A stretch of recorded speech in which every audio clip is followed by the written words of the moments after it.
Hi friends, मैं पूजा Jaiswal actress आप सभी भोजपुरी समाज को प्रणाम करती हूँ।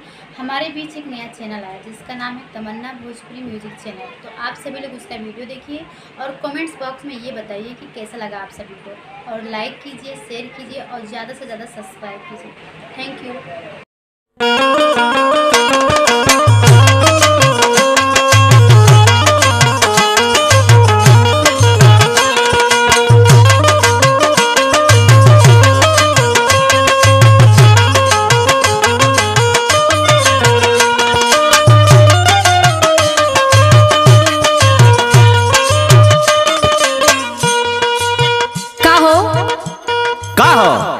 कहाँ जाता रहा?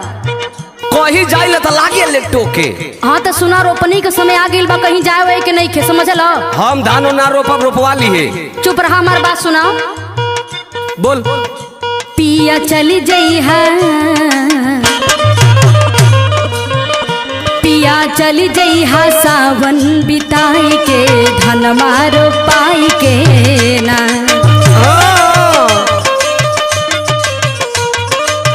काम खत्म हो जाई तो जई हो।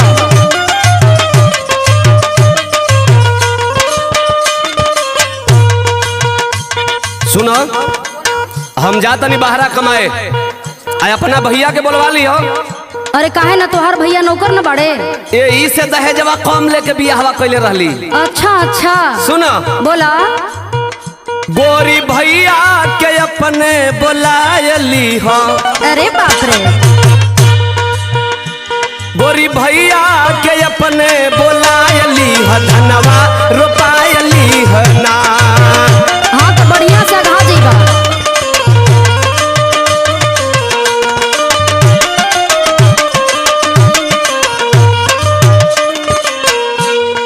सुना हमार बात। बोला।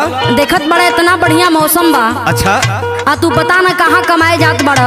अरे पागल तो ना कमाए तो कैसे खर्चा बर्चा चली रे? अरे छोड़ा ना, एगो बात हमार सुना ना।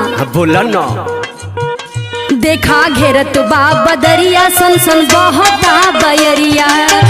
ओ हो।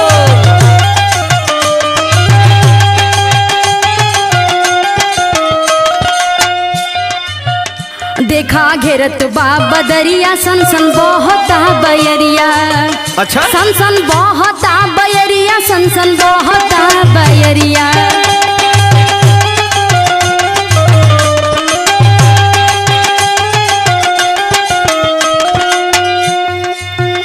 मन मोहे पपिहा। तो हाँ हो। अच्छा, मन मोहे पपिहा, पीहू पीहू गाई के, धनमा रोपाई के ना। हाँ तो भेंट हो गई है भैया भोजपुरिया में हरारू से हो। यही से कहतानी ना।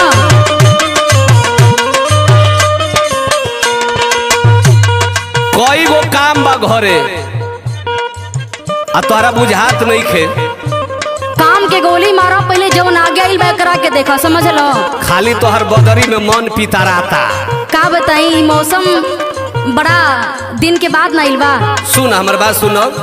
बोला। करब नाही जो कमाई, खाद पानी कैसे आई? अरे वही बड़ी पैसा धइले बड़ा, हम जानत नहीं। हाँ ना, खाली झूठ बोलला के आदत बा।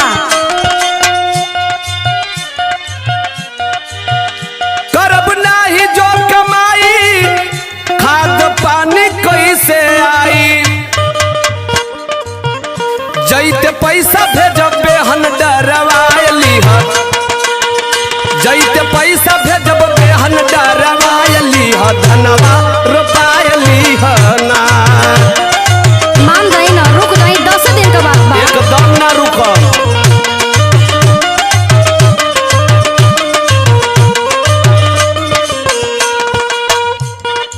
घरवा रहिला तो मैं कम करता, तू ही बनल रहली।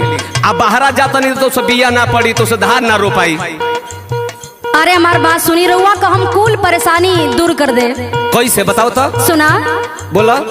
एक दिन नहीं हर हम जाइब, खाद बिया कुल ले आइब। तब तो बढ़िया बा।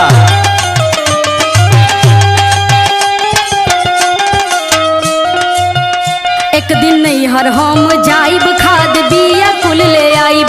खाद बिया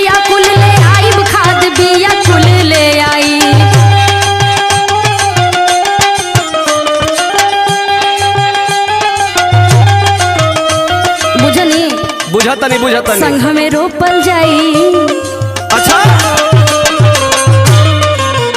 संग में रोपल जाई कजरी गाई गाई के धनमा रोपाई के ना।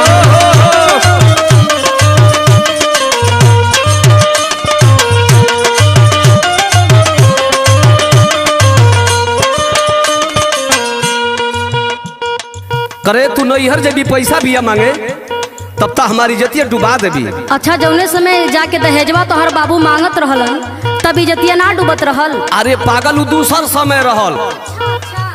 एगो हमर बात सुनो, ये गीत में बड़ा बढ़िया भाव डल बड़ा हमारे विशाल भैया भीएम एंटरटेनमेंट का मालिक विशाल निषाद जी ये गरीब बुढ़ौती में वो सोचता न कि रुका हम गाना लिखल करी।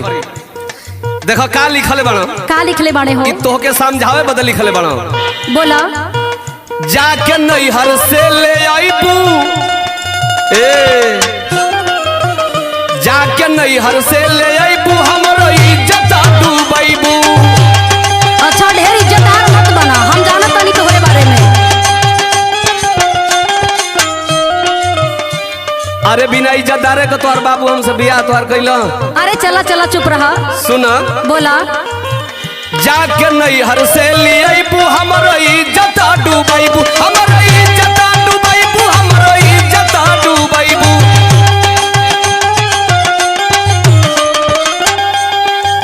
ए ऐसन सोच जानी, ऐसन सोच जानी बतिया भुलाय दीह धनवा रोपाय लीहना।